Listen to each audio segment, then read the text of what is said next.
Hi welcome to ding dong 2.0 ನಾನು మీ జోగిని వచ్చాను.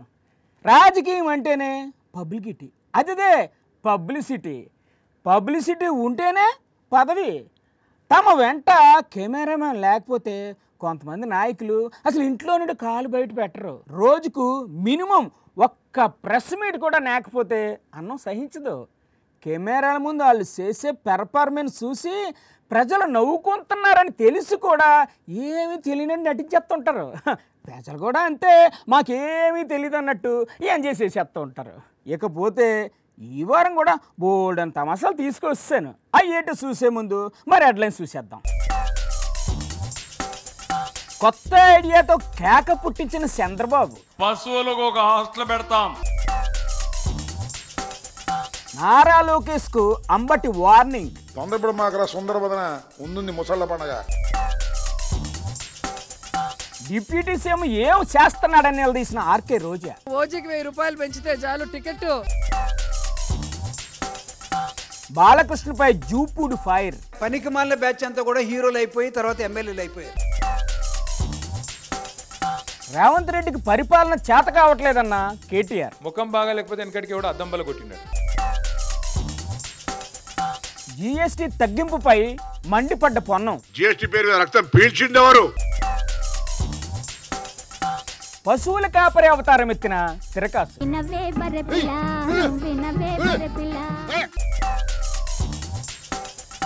ఇంటి నిండా చెత్త పోగేసుకున్న చిన్నమ్మ.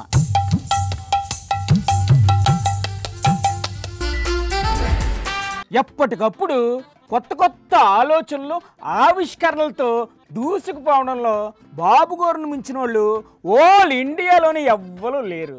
ఇప్పుడు ఆయన 2-3 అద్భుతమైన గేమ్ చేంజర్ లాంటి ఐడియాలతో ముందుకొచ్చారు. నమస్కారం సార్, చెప్పండి. ఖబర్దార్, జాగ్రత్తగా ఉండండి. వామో, స్టార్టింగ్లోనే వార్నింగా? ఎవరికి సార్ వార్నింగ్ ఇస్తున్నారు? రౌడీజం చేసి, నేరాలు ఘోరాలు చేసి. ఏం చేస్తారు? నేను 14లో ముఖ్యమంత్రి కాదు. మరి ఎప్పటి ముఖ్యమంత్రి సార్ మీరు? 95లో ముఖ్యమంత్రిని. ఆ విషయమే చాలా సందర్భాల్లో చెప్పాను. 90 అయితే ఏంటి, 14 అయితే ఏంటి, ఏరా అయితే ఏంటి సార్ పళ్ళు కొట్టుకోవడానికి? ఈ రోజు ప్రపంచంలో ఏ దేశానికైనా వెళ్ళండి, వెళ్ళి ఒక పాష్ లొకాలిటీకి వెళ్ళండి, ఓకే వెళ్తాం. అక్కడ పెద్ద పెద్ద ఇళ్ళు చూసి గట్టిగానే మీరు తెలుగులో మాట్లాడితే 100 మంది తెలుగు వాళ్ళు బయట వస్తారు అక్కడ. అంటే ఏ దేశంలో చూసినా మన వాళ్ళ డామినేషన్ అంటారా? దానికి కారణం ఎవరో కూడా చెప్పేస్తే ఓ పని అయిపోతుంది కదా సార్. అది ఆ రోజు నేను చూపించిన స్ఫూర్తి అని మరొక్కసారి మిమ్మల్ని అందరినీ కోరుతున్నా. మీరు గనక లేకపోయి ఉంటే మన వాళ్ళకి ఈ దేశాలకు వెళ్ళే అదృష్టమే దక్కేది కాదు సార్. ఈ సెల్ ఫోన్ చూస్తే ఒకసారికి పర్వాలేదు గాని అదే పనిగా చూస్తే మీ మైండ్ ఖరాబ్ అయిపోయి పిచ్చి పట్టే పరిస్థితికి వస్తాం. అమ్మో, పిచ్చి అంటే మళ్ళీ మెంటల్ సర్టిఫికేట్ కోసం తిరగాలి సార్. అయినా తప్పంతా మీదే సార్.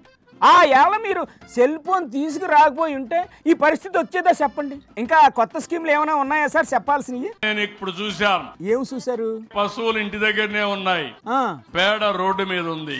పశువులు ఇంటి దగ్గర ఉంటే పేడ రోడ్డు మీద ఎలా పడింది sir? That is too much. అందుకే నేను నారాయణ గారికి చెప్పాను. ఏంటి చెప్పారు నారాయణ గారికి? నిన్నటి వరకు పిల్లలకే హాస్టల్ పెట్టాం, వృద్ధులకు హాస్టల్ పెట్టాం, ఇప్పుడు పశువులకి హాస్టల్స్ పెడతాం.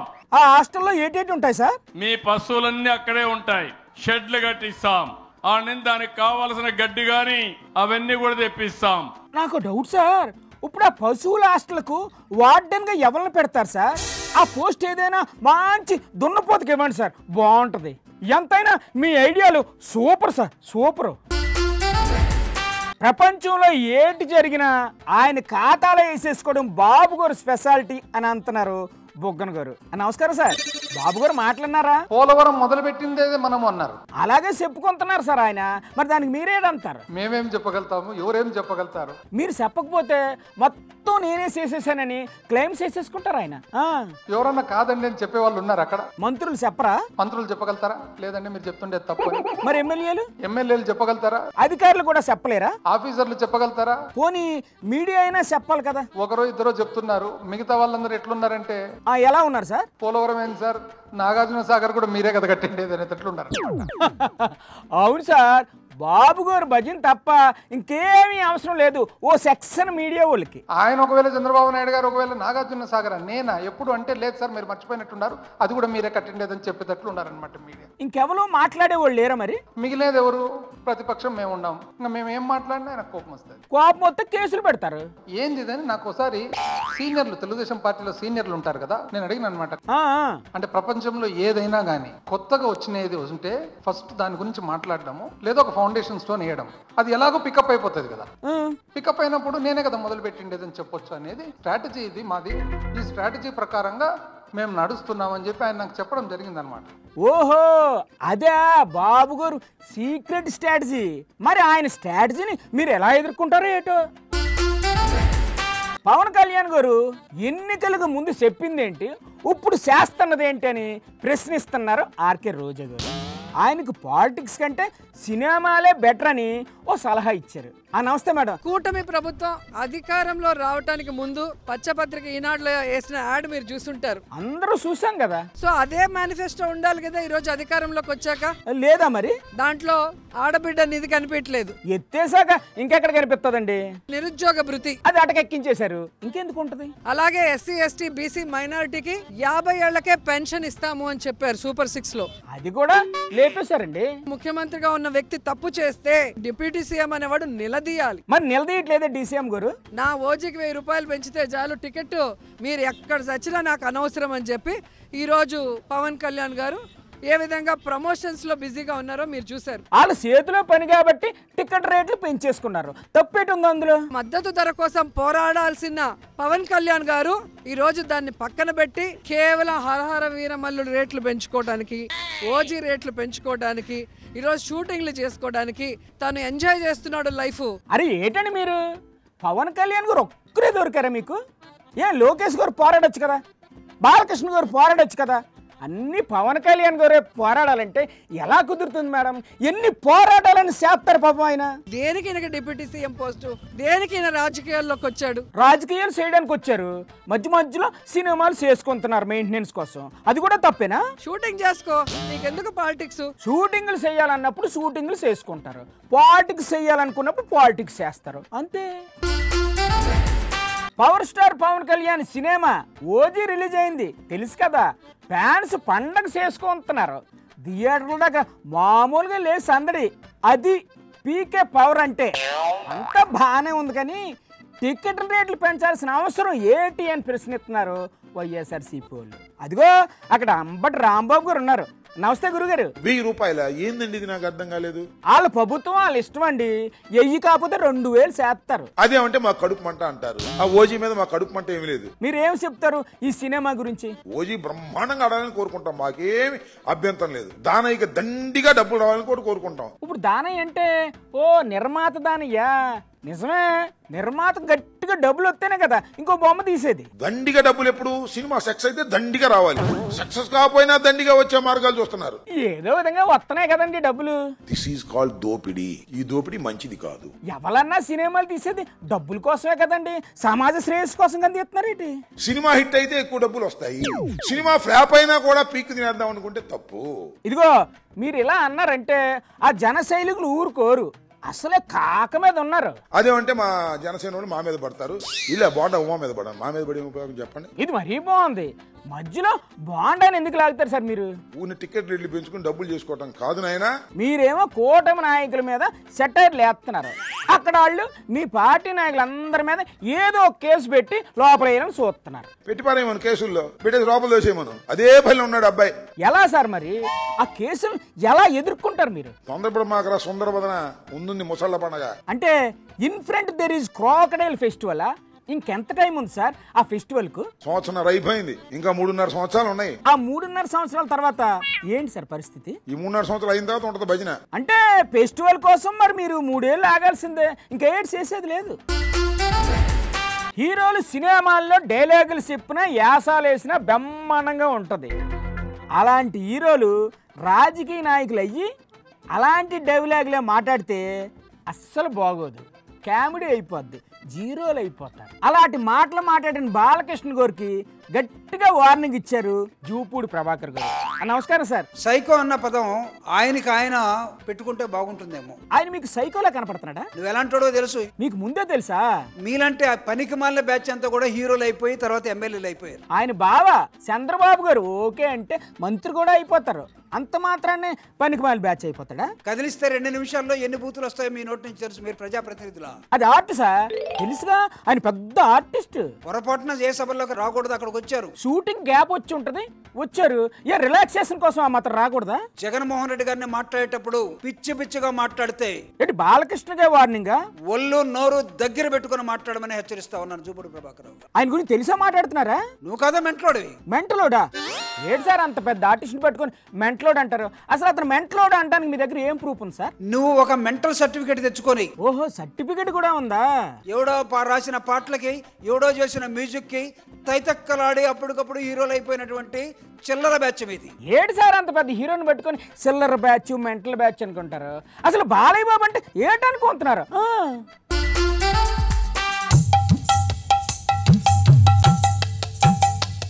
చిన్నమ్మేటి ఇల్లంతా పాత బస్ స్టాండ్ లా మార్చేసింది.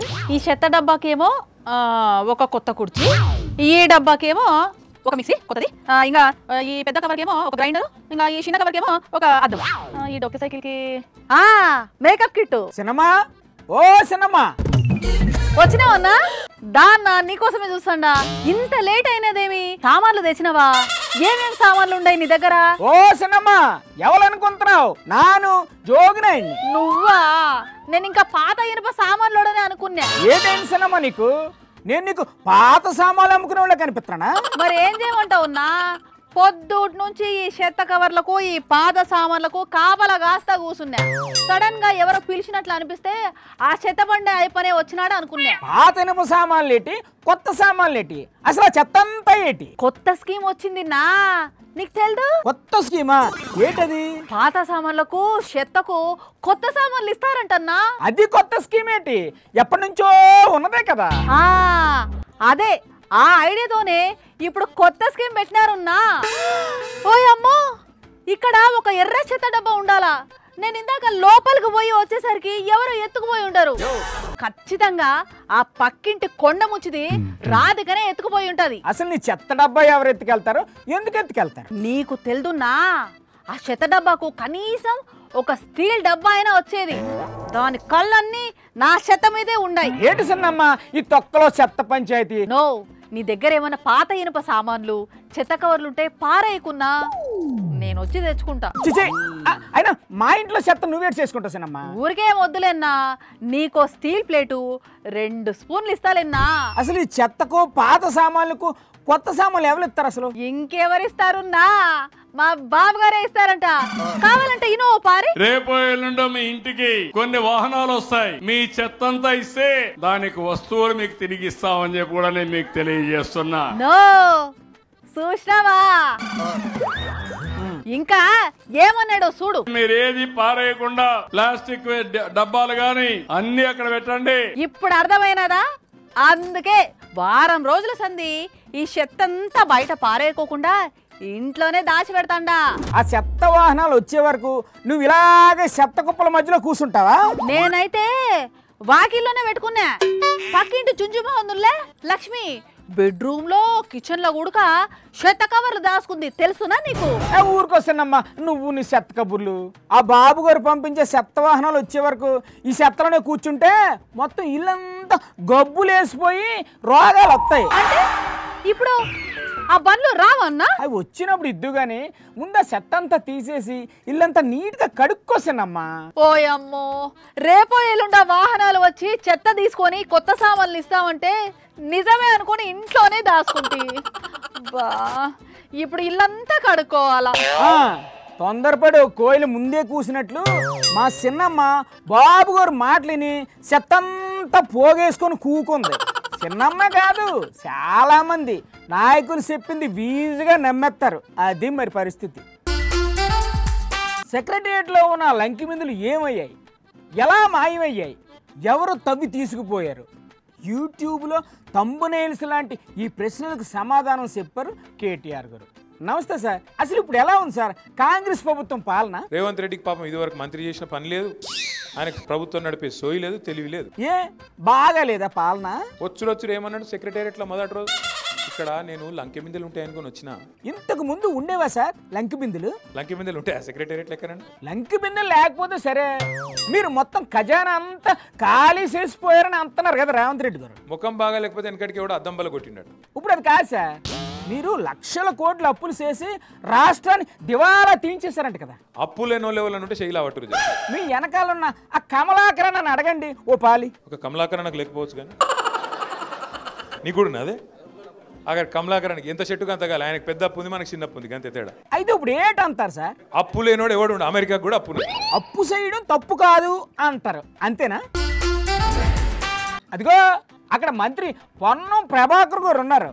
నమస్తే సార్. జిఎస్టీ తగ్గించేసాం పండగ చేసుకోండి అని బీజేపీ చెప్తుంది కదా, దానికి మీ రియాక్షన్ ఏంటి సార్? ఓహో, మేము జిఎస్టీ తగ్గించడం పెంచింది ఎవరు? కేంద్రమే పెంచింది, కేంద్రమే తగ్గించింది. జిఎస్టీ పేరు మీద రక్తం పీల్చింది ఎవరు? ఇన్నాళ్ళు పీల్చినట్టు కాకుండా ఇప్పుడు కొంచెం తగ్గించారంట కదా పీల్చడం. ఇలా మేము దొడ్డు పైపు 1 HP మోటార్ తో పీల్చింది 25 mm పేరు మీద పీల్స్తామనేటువంటి ప్రయత్నం జరిగి మేము పెద్ద గొప్ప చేసినాం. పండుగ ముందు అలా సంబరం జరుపుకోమని చెప్తున్నారే. అంటే ఇప్పుడు జిఎస్టీ తగ్గించడం మంచిదంటారా కాదంటారా? జనరల్ బ్లడ్ టెస్ట్ చేస్తాం, రక్తం ఎక్కిన తర్వాత దూది స్టిక్కర్ వేయకపోతే రక్తం అట్లనే బయటకు వస్తుంటది. ధరలు దక్కించడం అని చెప్పి ఏం నియంత్రణ లేకపోతే అదే ధరకు అమ్ముతారు. భారతీయ జనతా పార్టీ విధానం అట్లా కనబడతా ఉంది. అయితే ఇప్పుడు ఏంటంటారు సార్? మేము జిఎస్టీ తగ్గించడం పండుగ జరుపుకోమంటారు, క్షేత్రస్థాయిలో అది లేదు అనే చెప్పడానికి ప్రయత్నం చేసిన. పెంచితే పెంచారంటారు, తగ్గితే ఎందుకు తగ్గించంటారు? ఎలా సార్ మీతోటి? ఈ తాతయ్య ఎవరబ్బా? అసలు ఈయన ఎందుకు వచ్చాడు లైన్ లోకి? తాతగారు మిమ్మల్ని ఇటు చూడండి. ఎవరు స్వామి నువ్వు? నేను తిరగాసిని. ఓ నీ దొంపదాగా ప్రకాశానియా నువ్వా? ఏంటి కొత్త అవుతారు ఏటనియా? ఏంటి ఎక్కిరిత్తనం ఏంటి? అబ్బా నిన్ను కాదు జోగన్న, ఆ టైసన్ అంటుండా. టైసనా? టైసన్ ఎవరు ఎంతకి? అదిగో అక్కడ ఉంది చూడు, అది టైసనా? అవునా? భలే క్యూట్ గా ఉంది కదా. అర్రే క్యూట్ గా ఉండడం ఏంటన్నా? కుక్కలు పిల్లులు మాత్రమే క్యూట్ గా ఉంటాయా ఏందా? బర్రెలు ఉండవా? ఎందుకన్నా బర్రెలు అంటే అంత చిన్న చూపు మీక? అసలు ఈ అవతారం ఏంటి? రిపోర్టింగ్ చేయకుండా నువ్వు చేస్తాను పనేటి? మరి ఏం చేయమంటావనా? నువ్వు ఇచ్చే సాలరీ ఏమో సరిపోవటం లేదు. అందుకని ఈ 10th క్లాస్ పాస్ అయిన స్టూడెంట్లు ఉంటున్నా వాళ్ళని తీసుకెళ్లి పారాయణ, ఫ్రీ చైతన్య అట్లాంటి హాస్టల్లో చేర్పిస్తే కమిషన్ ఇస్తారు, తెలుసా నీకా? అవును ఇస్తారు, వాళ్ళు పెట్టుకున్న ఏజెంట్స్ కి ఇస్తారు. నేను కూడా ఏజెంట్ గా చేరదాం అనుకుంటున్నానా. అంటే నువ్వు కూడా 10వ తరగతి పూర్తయిన పిల్లల్ని హాస్టల్లో చేర్పిస్తావా? అదే పిల్లల్ని కాదనా, బర్రెలు గొర్రెలు వాటిని తీసుకెళ్లి హాస్టల్లో చేర్పించేస్తాను. బర్రెలను గొర్రెలను హాస్టల్లో చేర్పించడం ఏంటన్నా? ఏం బుర్ర పని చేయటం లేదా నీకు? ఊరుకానా, నేను కొత్తగా ఏ పని చేసినా కూడా ఇట్లా డిస్కరేజ్ చేస్తానే ఉంటావు. నువ్వు కొంచెం కూడా ఎంకరేజ్మెంట్ అనేది ఉండదు. అది కాదన్నయ్య, పశువులను హాస్టల్లో పెట్టడం ఏంటి అసలు? తెలియదా నీకా? తెలదు. అంటే పెద్ద ఆయన మాటలు వినలేదా నువ్వా? నేనేం వినలేదు. సరే అయితే ఒకసారి అటు చూడు. పశువులకు ఒక హాస్టల్ పెడతాం. నిన్నటి వరకు పిల్లలకే హాస్టల్ పెట్టాం, వృద్ధులకు హాస్టల్ పెట్టాం, ఇప్పుడు పశువులకి హాస్టల్స్ పెడతాం. ఇప్పుడు అర్థమైంది కదా, త్వరలో పశువుల హాస్టల్స్ రాబోతున్నాయి. అయితే ఇప్పుడు దానికి నువ్వు చేస్తున్న పనికి ఏంటి సంబంధం? ఏమి లేదనా, ఈ ఊళ్ళో వాళ్ళతో మాట్లాడి వాళ్ళ బర్రెలు గొర్రెలను తీసుకెళ్లి హాస్టల్లో చేర్పించేస్తాను. ఒక్కో దానికి ఒక 2000 కమిషన్ ఇవ్వమని అడుగుతాను. 2000 కమిషనా? అవునా? నెలకో 10 బర్రెల్ని గొర్రెల్ని తీసుకెళ్లి హాస్టల్లో చేర్పించేస్తే ఒక్కో దానికి 2000 చొప్పున 20000 వస్తాయి. చిల్లర ఖర్చుల కన్నా పనికి వస్తాయేనా? ఓహో అందుకేనా ఈ పశువులు కాపరా అవతారం ఎత్తింది?